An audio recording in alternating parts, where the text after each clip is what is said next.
Is there a schedule maker for the summer tour of the Stanley Cup, or do you Yeah. guys make it up almost as on the fly? You're looking at him. Yeah, it was Bill Zito and myself this year, and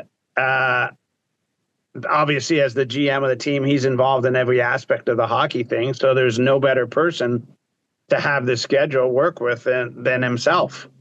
So I believe what happens is all the players sit with Bill and say, "Hey, I'm not available here. We're going on holiday or whatever it is.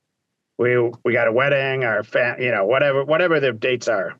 And then we work around it. But ideally, geographics play a huge part of it. Like, we're only going to Europe once. We're not going back and forth. If we go to the West Coast for a Sam Reinhart, we're going. And if there's any other guys out there, we're staying out there. So I guess best case scenario is that 100 days includes travel as well. We can't extend it any longer than the home opener. So we've got to make the flights as easy, as manageable as possible, but at the same time, make sure we can get to every event. And, back-to-back winners of the Florida Panthers is pretty amazing. And it's pretty neat to see the guys the second time around. Was it easier to coordinate the second time around, doing a back-to-back?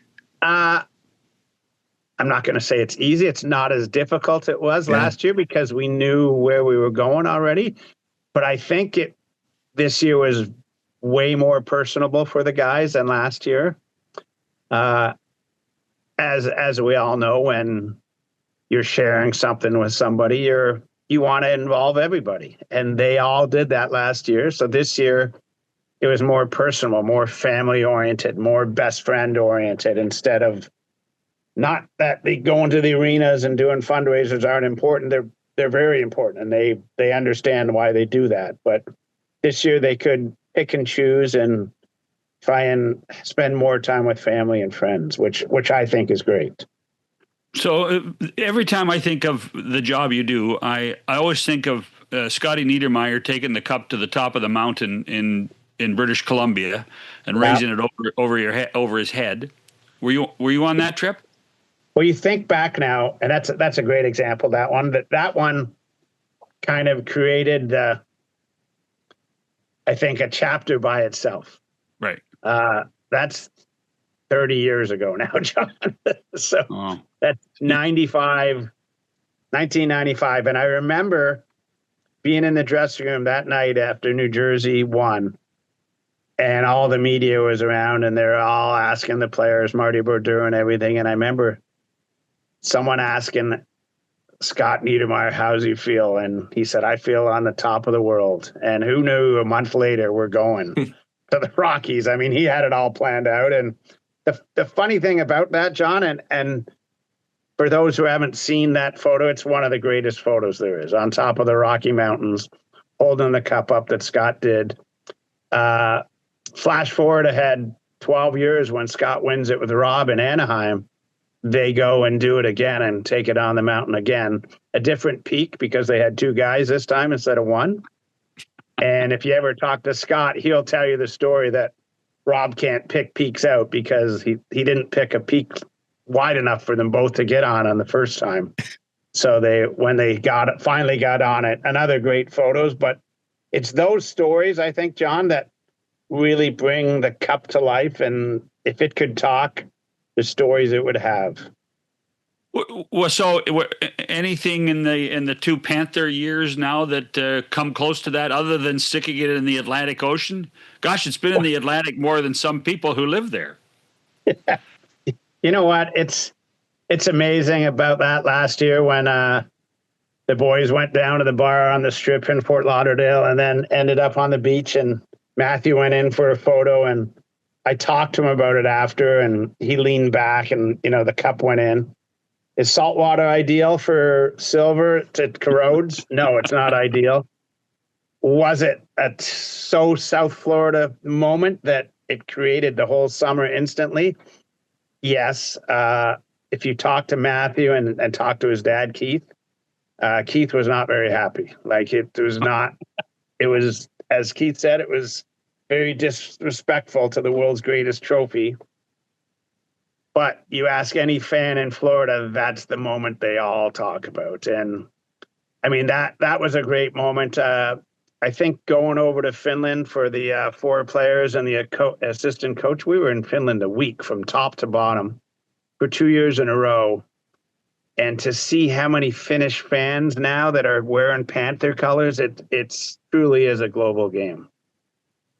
What did you have to do after the cup went in the ocean to make sure it's protected? Like, give me your get the hairdryer going. You know. Yeah. And you know what? It's amazing. Of course, we're in South Florida, so things dry instantly, but they're also humidity makes it the condensation's all over the place. But we tried to clean it and dry it as much as we can without taking the whole cup apart in that. Obviously, the silversmith knew about it before we got to the engraving part. So she had taken it apart and make sure all was good in that. But with any type of metal or something, eventually it erodes away. And the cup now is 133 years old. And, you know, it looks great for 133. When us three are 133, I'm not sure we're going to look that good, but let's hope so. But eventually, things are going to start corroding away. Some of the names on there, the engravings and the stamps, are going to get less and less, and it's going to be it's going to change, I think, as it goes on down the road. Will you have to replace this current cup at some point? Well, the beauty about it now is, so the cup's going to run out of room in 5 years. Yeah. Mm-hmm. So every ring on it will be full. We're going to remove the top ring. Every 13 years we do that, and we add a new ring to the bottom. So it's always evolving, but it looks the same way. So over the course of 65 years, which is 5 rings at 13 years each ring, the whole bottom of the cup will have changed. So it's always evolving in that. It's the What about the top portion? Is it okay? That's the part that I think we're going to have to concern ourselves. That's the with actual Stanley Cup too, by the way. Right? Yeah. That's the bowl. That's what Lord Stanley gave us. And boy, little did he know way back in the 1890s what it was going to become.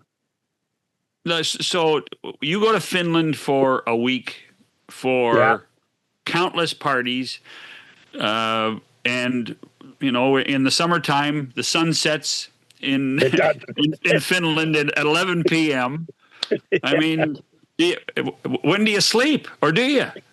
Well, you know what, and Finland's a great example because Lundell is in Helsinki in southern Finland. Nico Makla is in Ulla in northern Finland. And it's, as you mentioned, the sun doesn't really set there. So you have no concept of what time it is. We do know their schedules ahead of time because, as we spoke about, we talk to Bill Zito daily. So we know what's happening. So we know when the day is going to wind down and we can get some sleep. And then the thing about most things is we get sleep till about 6 a.m. and then we're driving somewhere else to start their day or something like that, because Barkov was in Tampere. You know, as I mentioned, Lundell's in Helsinki, Ruutu's just outside of Helsinki. It's there's driving. I think last year we took a plane a short distance in Finland. We took a helicopter in Sweden. However we can make the most time and everyone's agreed to it, we'll give it a shot to see if it works. What's a day with the Stanley Cup? Is it 9 to 5? Is it how many hours does a guy get? So everybody's different because we don't know where we're coming from and going to. Usually we'll get there to do our best to get there about 10 o'clock in the morning. We're there till about midnight roughly. Then we get out of there, go sleep, clean the cup up, and get ready to go again. I mean, it's a great question, what time we get to. But when we're coming back from Europe, we're flying during the day. We're landing probably mid-afternoon.